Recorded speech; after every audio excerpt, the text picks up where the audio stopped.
4 em cada 10 agentes de segurança pública concordam total ou parcialmente com as pautas antidemocráticas defendidas pelos vândalos que depredaram as sedes dos três poderes no dia 8 de janeiro. Os números são de uma pesquisa divulgada pelo Fórum Brasileiro de Segurança Pública, que entrevistou 6.351 policiais militares, civis, federais, rodoviários federais, penais e guardas municipais em todo o país. Sobre esses e outros assuntos referentes à invasão dos três poderes, eu converso agora com a advogada Maria Jamile José. Ela é mestre em Direito Processual Penal pela USP. Doutora Maria Jamile, muito obrigado por participar do Cidadania. E eu já vou começar perguntando, esse resultado dessa pesquisa surpreende? Qual é a sua visão a respeito dele? Olá, Hermes. Olá a todos que nos assistem. Muito obrigada pelo convite para participar do programa. E, pois é, bem surpreendente o resultado, surpreendeu a mim também, principalmente porque eu acho bastante difícil nós falarmos em classificarmos esses atos como atos dentro da democracia, né? Dentro das raias da Constituição e do Estado Democrático de Direito. Tanto eles não estão dentro do quadro democrático, que eles têm sido justamente classificados pelo Ministério Público como têm sido enquadrados pelo Ministério Público como crimes contra o Estado Democrático de Direito. O Ministério Público tem denunciado muitos dos participantes como incurso em dois dos crimes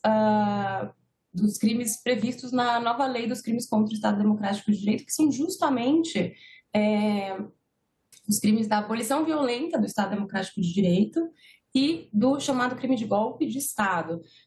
Numa visão preliminar, me parece que estão presentes de fato nesses casos, principalmente nos casos das pessoas que invadiram com violência, com grave ameaça, usando de destruição, né, da sede, dos poderes, os elementos desses crimes. Porque, veja, os crimes, os tipos penais, criminalizam justamente a conduta daquelas pessoas que, usando de violência, de grave ameaça, tentam impedir o exercício dos poderes democráticos, né, dos três poderes, dos poderes que garantem a nossa democracia. Foi exatamente o que aconteceu, né? As pessoas, valendo-se de violência, invadiram a sede dos três poderes e depredaram, enfim, uma atitude claramente violenta, claramente tentando impedir o funcionamento dos três poderes que são a base da nossa democracia. E, por outro lado, tentaram, usando-se dessa violência, dessa ameaça, desses meios violentos, tentaram impedir o exercício do poder do governo que havia sido há pouco democraticamente eleito pela via das eleições, pelas vias democráticas. Então, me parece difícil não enxergar nesse contexto um atentado à democracia. Então, retomando a ideia do começo, me surpreende também, concordando com você, Hermes, me surpreende bastante também o resultado. E, na sua visão, é possível a gente mudar essa cultura? Porque, assim, a pesquisa ela foi muito abrangente. Foram agentes de segurança do país inteiro em vários níveis, né? Policiais militares, policiais civis, guardas municipais, entre outros. A gente tem como mudar a cultura, mudar a formação para que eles tenham essa percepção mais clara? Eu acho que talvez sejam duas coisas distintas. Não sei se se você até concorda comigo, se eu estou fazendo uma avaliação correta, tanto da pesquisa quanto das pautas, né? Mas me parece que talvez sejam duas coisas distintas. A concordância com as pautas, né, as reivindicações, a concordância com relação aos meios empregados. Eu acho que é salutar numa democracia cada um ter suas opiniões políticas, concordo com o governo, não concordo com o governo, mas daí a tentar impor a sua escolha pessoal com violência, em detrimento da pessoa, né, da escolha da maioria, aí realmente a gente está extrapolando muito os limites do Estado Democrático de Direito. Então, eu acho que me parece que a educação, desde a instrução, né? Enfim, a educação e a compreensão de que a democracia é salutar, de que a alternância de poder e o respeito à escolha do poder do governo, ainda que não concordemos com ele, me parece que é uma educação que precisaria ser feita aos poucos e que é extremamente importante para que a gente consiga sobreviver até como democracia que, afinal de contas, é muito jovem ainda no nosso país, né? Doutora, eu vou fazer duas expansões em cima do que você está falando agora. A primeira é com relação aos militares. Existem muitas críticas a essa atuação que vem desde a proclamação da nossa República, que foi por meio dos militares, de que eles funcionem como um poder moderador. Aí, como é que eu vou falar agora? É preciso mudar a formação militar também? Pode ser essa é uma questão interessante. Eu penso, tem para mim, Hermes, que talvez mais do que mudar a formação militar, talvez nós tenhamos que mudar a forma como nós enxergamos os militares dentro da nossa democracia. Tem para mim que desde que a gente tem esse regime democrático, né, desde que a gente tem a nossa Carta Constitucional, desde a instauração da nossa democracia, a gente ainda enxerga muito os militares, etc., como alguém a quem temos que pedir opinião, pedir a concordância, pedir... Então, talvez mudar o tratamento, né, assim, talvez dissociar, talvez cortar o cordão umbilical, digamos assim, né? Parar de talvez tentar agradar ou pedir a bênção, talvez... isso tem um pouco a ver também com a questão da ausência de responsabilização na ditadura, enfim, mas aí é outra pauta, né, penso eu. Mas talvez cortar um pouco de uma vez o cordão umbilical com a caserna, talvez isso realmente seja salutar.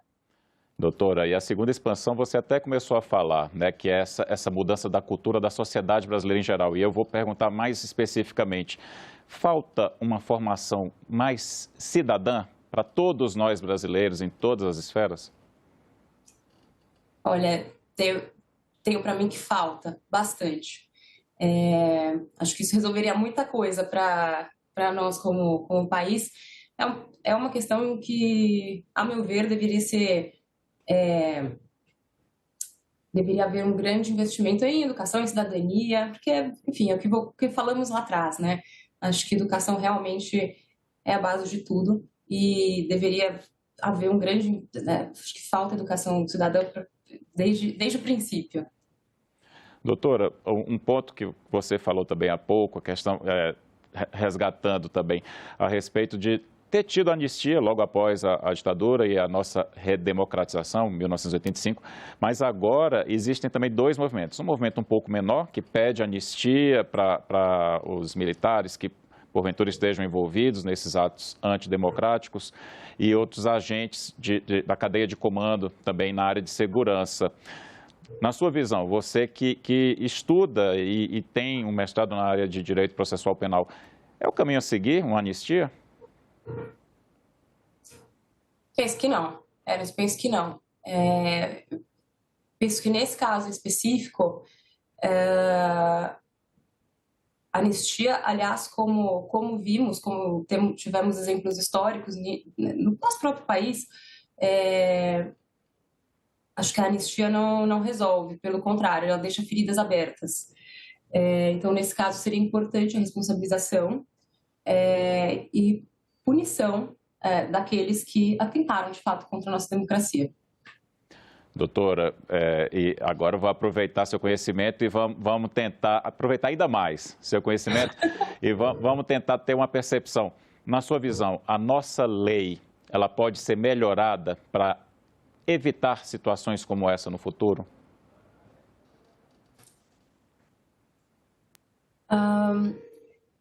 Veja, pode.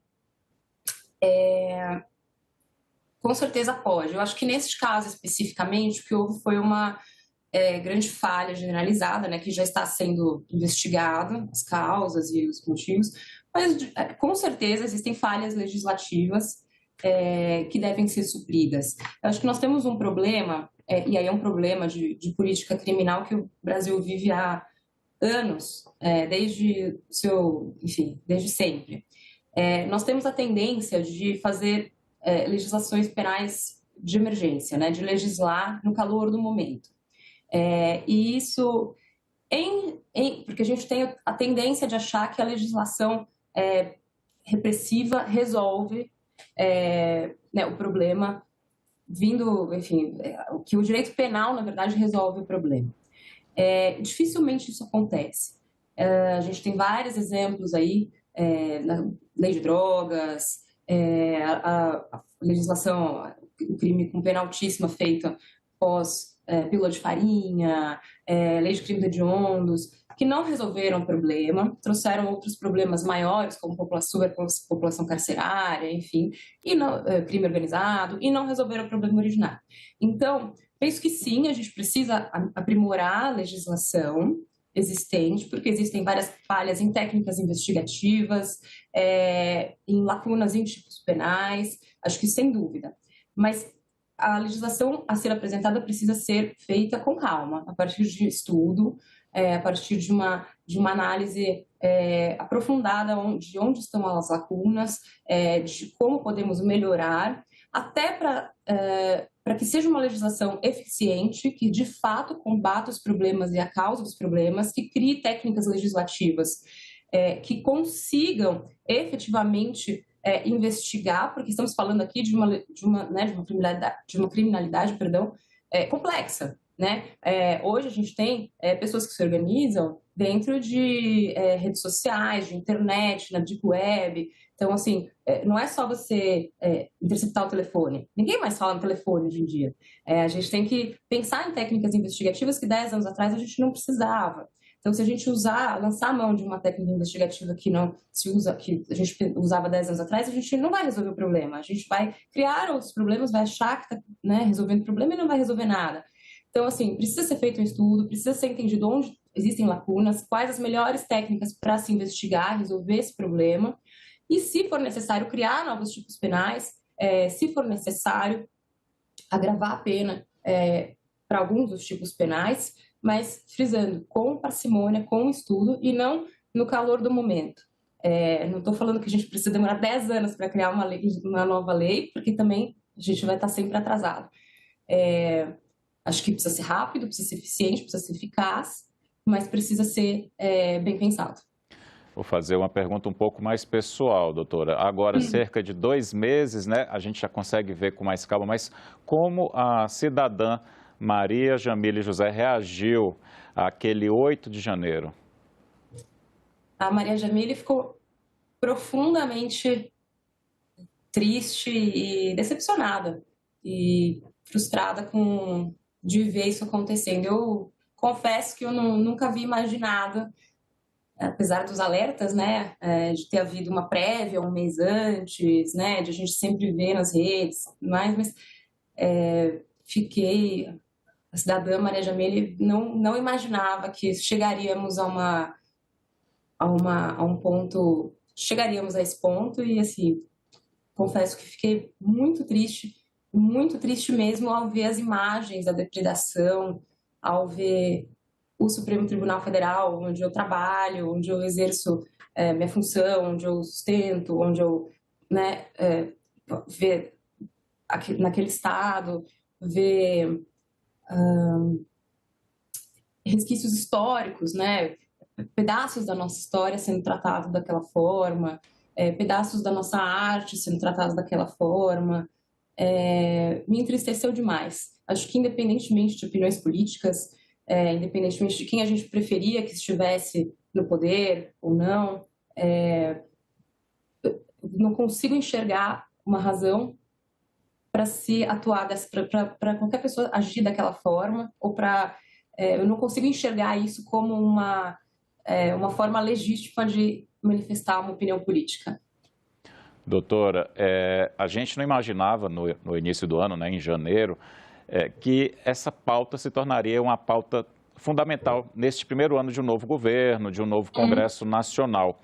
Você crê que esse movimento, esse clima que se instaurou nesses primeiros meses, ele vai se manter? A gente ainda está em risco? A democracia ainda está em risco? Outros movimentos assim podem voltar a acontecer? Qual a sua leitura?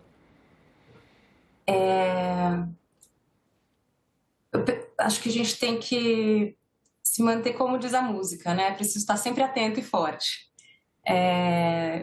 Eu espero que não, espero que o pior tenha passado, mas acho que devemos sempre nos manter vigilantes.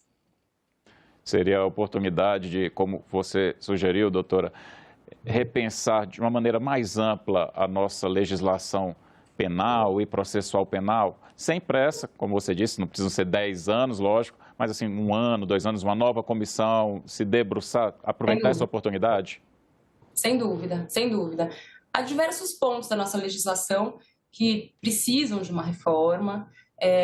Sei que o Ministério da Justiça já está fazendo propostas legislativas nesse sentido, estão fazendo um estudo bacana sobre isso. Há diversos outros estudos que vêm sendo trabalhados no último ano, últimos 2 anos, para reformas no Código de Processo Penal, em especial, que se fazem necessárias. Então, acho que talvez agora seja uma boa oportunidade para se debruçar e fazer um estudo qualitativo bem aprofundado para a gente conseguir combater a criminalidade, pensar políticas criminais de uma forma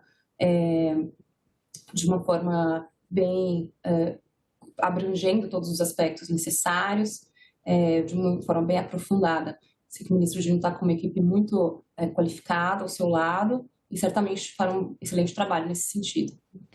Uma ideia que tem sido muito defendida por muitos políticos, até pelo governo, e aí eu vou perguntar, porque a gente está falando de agentes de segurança, a gente falou mais ainda no início, né? Vamos voltar a falar um pouquinho. Será que a gente precisa de uma guarda nacional específica para proteger as sedes dos 3 poderes, doutora? Isso é um assunto que vem sendo trabalhado. Acho que eu não vejo uma necessidade de uma guarda específica, talvez por conta da subordinação, né, enfim, dos órgãos. Mas pode ser uma ideia interessante, sim. A gente precisa estudar melhor essa ideia, especialmente em razão da subordinação, para que ela não fique vinculada a um outro órgão específico. Pode vir a ser interessante. E voltando à questão da formação dos agentes de segurança, muitos concursos para policiais, principalmente militares, eles não exigem o nível superior.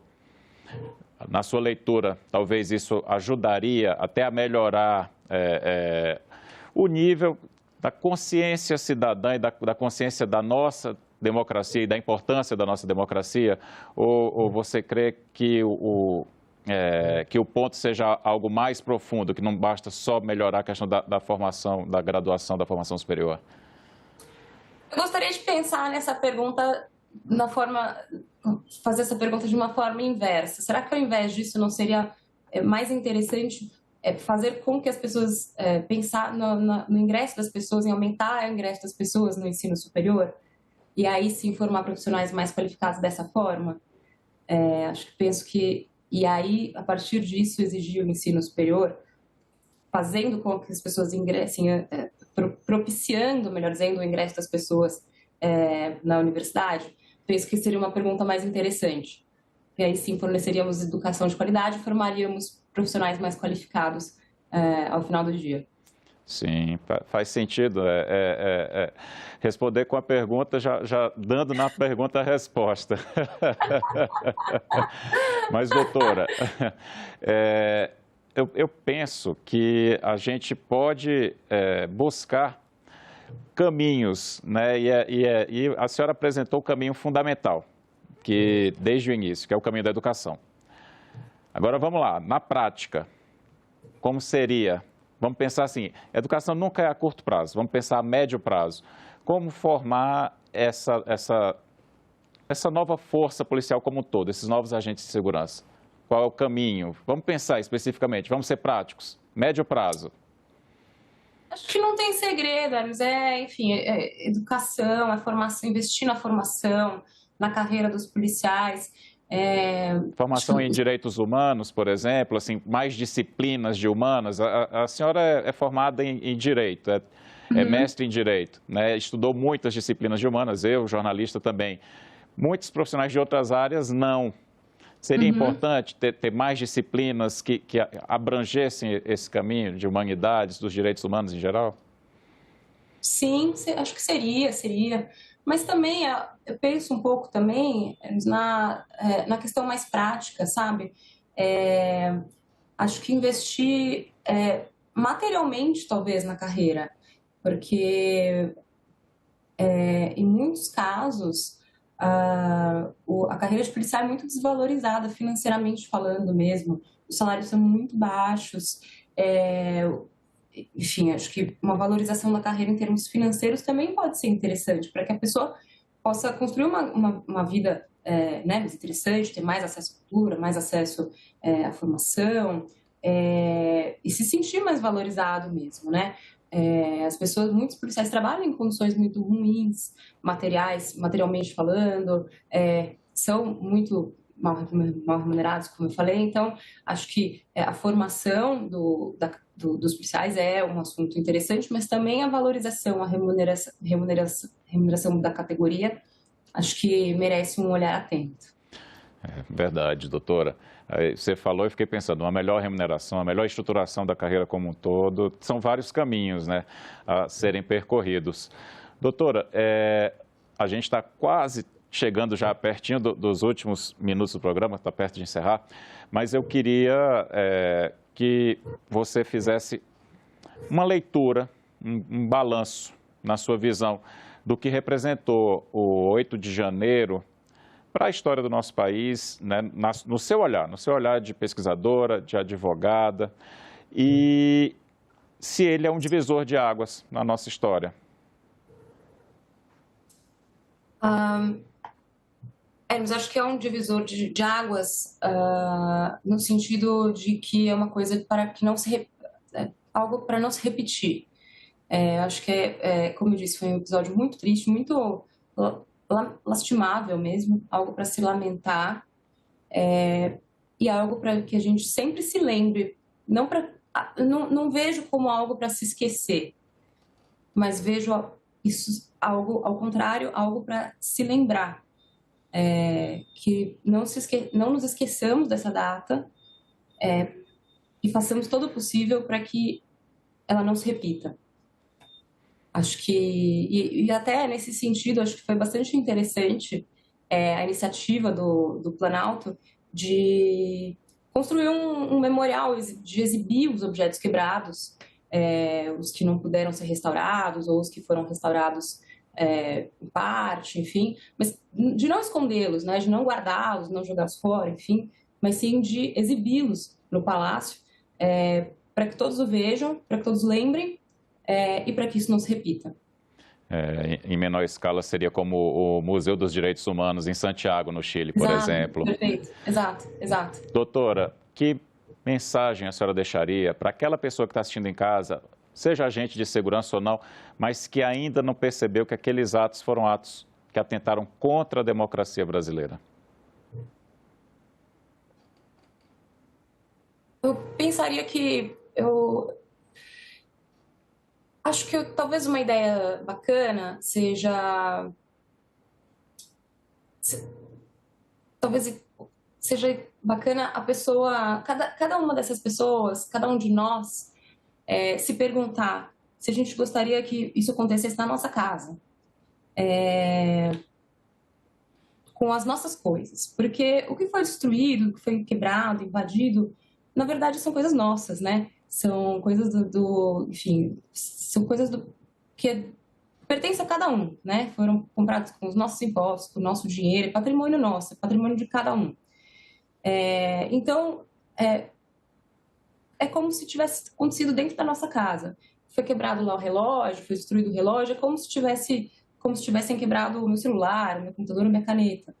E eu, Jamile, não gostaria que entrassem na minha casa e destruíssem as minhas coisas porque não concordam com as minhas ideias, porque não gostaram que eu falei A ou B, não concordam com qualquer uma das minhas atitudes. Então, eu acho que talvez esse seja um exercício, né? Será que a gente acha legal porque porque fulano não concorda com as minhas ideias? Será que seria legal, por mera discordância, que entrassem na minha casa e quebrassem as minhas coisas? Ou será que a gente pode conversar, resolver de outro modo, vamos debater e, quando possível, na próxima oportunidade, resolver essas questões, quando, né, na próxima oportunidade para votar na próxima. Então, acho que talvez esse seja um exercício interessante para pensar, foi legal ou não? Ou se fosse na minha casa, eu ia achar criminoso. Vamos desenvolver, então, esse senso de coletividade na sociedade brasileira? Esse é o desafio, Exatamente. né? Exatamente, é um desafio e tanto. Doutora Jamile, quero agradecer demais pela entrevista. Eu te agradeço, Hermes, de novo. Muito obrigada pelo convite. Sempre que quiser, ficarei muito feliz de vir aqui conversar com todos vocês. Muito obrigada. E obrigado também a você que acompanhou a nossa entrevista. Se você quiser rever este e outros programas, é só acessar nosso site, senado.leg.br/TV, ou o YouTube da TV Senado e as outras redes sociais da nossa emissora. Um abraço e até a próxima.